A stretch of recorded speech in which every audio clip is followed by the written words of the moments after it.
Welcome to Living Bilingual, a podcast about education, culture, and bilingualism.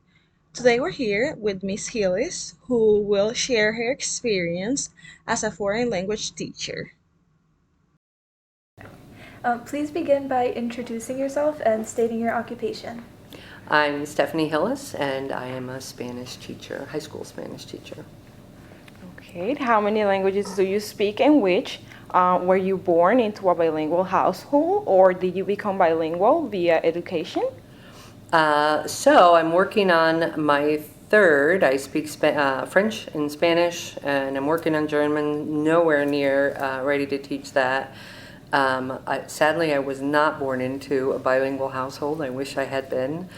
I studied at SUNY Oneonta. I studied at SUNY New Paltz.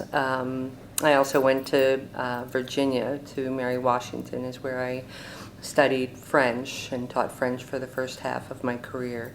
So yeah, most of the classes I think for Spanish I took at SUNY Oneonta.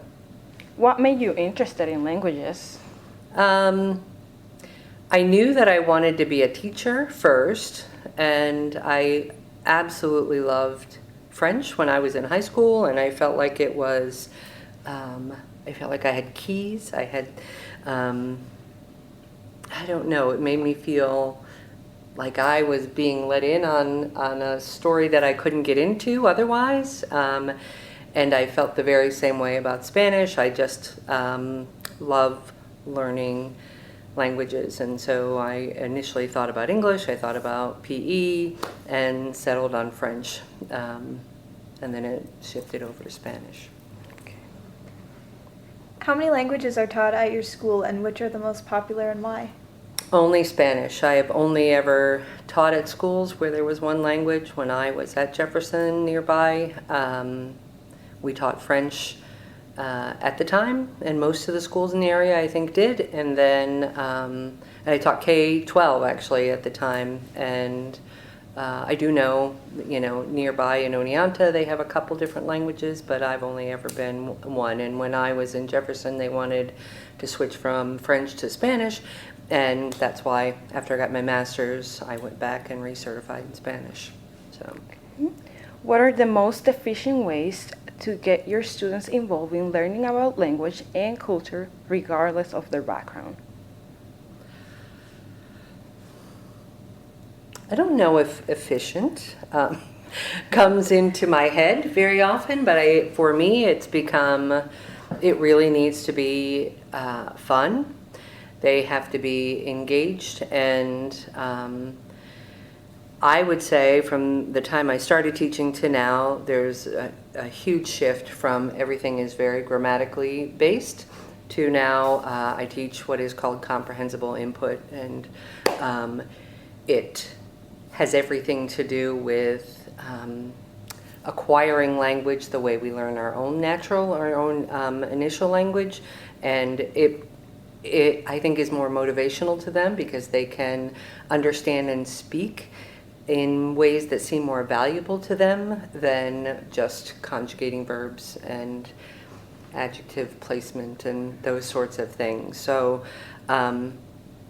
it really is about high interest, and that runs the gamut for high school teenagers. There's a lot of ways that you have to try to connect with them.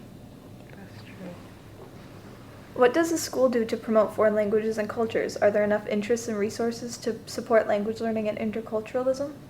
So I have to say, I have to take my experiences from 3 neighboring schools, and I would say that there is nothing other than me as a language teacher that really is promoting any languages or second language learning. It's certainly a requirement in New York State, but I don't find a lot of support in the schools at all. When we have conferences, as most language teachers are singletons, we are the ones promoting and creating any interest and coming up with any resources that we need.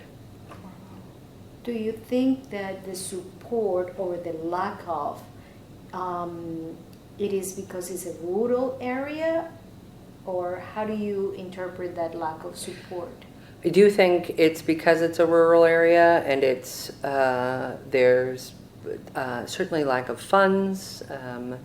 The one thing that I used to do when I was in Jefferson was about every other year I would take students and we would travel internationally, but that was specifically only available to kids that had parents that could pay for it. It wasn't because it's small. We didn't really have fundraising opportunities to create situations where these kids could go travel abroad to create some motivation for learning language. That was helpful when I did it, but again, it really only targeted a certain, portion of my students that could access it. So, All right, thank you so much. We appreciate your time. mhm.